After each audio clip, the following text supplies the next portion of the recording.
Welcome to Adelante Chicago. I'm Lourdes Duarte. We are coming to you from the Hilton Chicago Hotel on Michigan Avenue. It is hosting the National Association of Hispanic Journalists this week. We're talking about thousands of journalists that have come to Chicago to really gather, to learn new skills, to talk about the best way to tell the Latino story and the Latino experience. And it just so happens that today I am joined by one of the co-founders of the National Association of Hispanic Journalists, Dr. Juan Gonzalez. He is the host of Democracy Now! He's also a senior fellow at UIC. Hello to you. Thanks for being here. Oh, my pleasure. My pleasure. This is so exciting because I said you co-founded or helped lead the National Association of Hispanic Journalists years ago, and to come here and see the thousands of people that have gathered. What is that like for you? Well, it's an enormous sense of gratitude that I have that the work that we did more than 40 years ago, because the first conference that I went to was in 1982,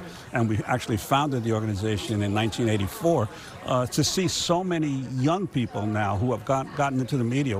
When I went to that first conference in San Diego in 1982, I was a reporter at the Philadelphia Daily News, the only Latino reporter in the entire city with 4 daily newspapers and all the television and radio stations. I was the only Latino in the entire city. So things have changed dramatically now as we see Latinos at all levels, not just in reporting, but management, in developing their own news sites.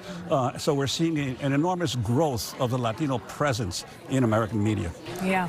Where would you like it to go in the next decade? Because we're always sort of planning ahead. What are some things that are being worked on right now that perhaps you're talking about and discussing about the Latino experience and Latinos in media? Well, obviously what the entire industry is dealing with is the digital revolution, which has basically made the old legacy media companies, radio, TV, and print, not obsolete, but certainly not as influential as they were. And so the key question to my mind is to what degree will the Latino presence in the new technologies of mass media be felt in the same way?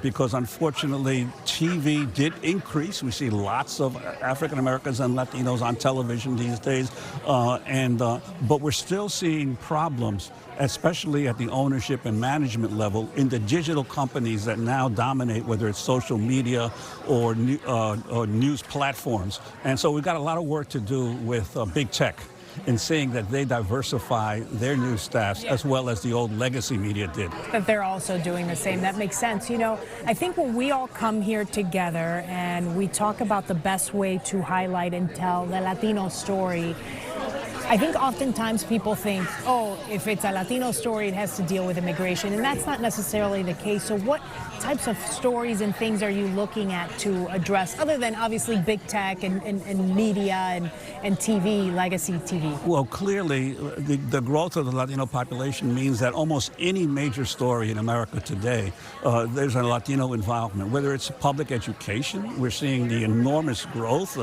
Over 50% of all the public school children in California are of Latino origin. Chicago, too. Yeah, Illinois and Chicago has grown as well, but some of the bigger states, Texas, California, Florida, have enormous Latino populations in education. So the future of education is really in terms of the future of how you reach Latino children in these public schools at the university level as well. We did a report at Great Cities just a while ago that showed that there are almost as many Latinos attending 4-year colleges in Chicago as there are white children in Chicago attending college in Chicago. So at the college level, there's been an enormous growth of Latinos at the university level. So whether it's education, employment, small business, all of these areas are seeing enormous growth in the Latino participation. And it's important for the journalists to raise this, and when they do their stories, be sure to have Latino voices, no matter what the topic is. Yeah, no, I think that's a great point, because oftentimes I may be doing a story that perhaps has nothing to do with the Latino community, but you do want to get the perspective of, you know, perhaps you interview a Latino doctor or a Latino economist. It's sort of getting those voices in everyday mainstream stories. Absolutely, really and I think that's why NHJ is so important. You have not only close to 2,000 journalists, but you have a lot of media executives, the managers who actually do the hiring who are here in this expo, basically looking and networking and trying to find applications. So it's a great meeting place for the media executives as well as the young journalists and the students, because we have a whole student project throughout the conference where the students are producing their own daily news reports. So the students get an opportunity to network with not only with professionals, but with the executives who are here as well. Yeah.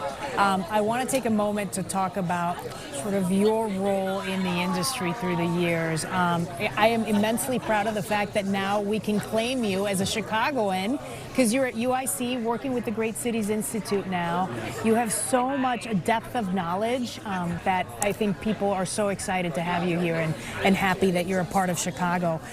Talk to people about perhaps what's been sort of the biggest thing that you're proud of in your career, the thing that you've done that you just really believe in and really thought did well and really showcased the Latino experience in a good light. I think the big thing is that I've always taken the position that journalists have a responsibility, a social responsibility, not just to cover the news, but to help enlighten people to be able to make social change. Yeah. And so I was often labeled, I was a columnist at the New York Daily News for 30 years.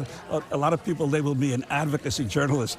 However, that was before the George Floyd killing and the mass protests that arose, when all of a sudden the definition of what it meant to be a journalist has changed dramatically. So I think that I've always maintained journalists have a social responsibility to their community, not just to advance their careers, not just to move ahead themselves, but to somehow or other, through their writing, through their news production, help inform the public in a way that makes substantive change in the society. A way that explains the oftentimes complicated so that people can understand it and what it means in their lives. I've never been a soundbite person per se. Even on Democracy Now!, we always tell the guests, go ahead and talk. We'll give you enough time to get your thoughts out, because unfortunately too much of our commercial media sometimes focuses on the soundbite. You never even get a person doing a complete sentence in between the reporter's commentary. So we always believe have time to develop your thought, develop the nuance and the context of what you're reporting. All right, Dr. Juan Gonzalez, such a pleasure to have you here with us. Again, he is the co-founder of NAHJ, the National Association of Hispanic Journalists. You can find him now as a senior fellow at UIC at the Great Cities Institute. So thank you. It's been my pleasure. All right.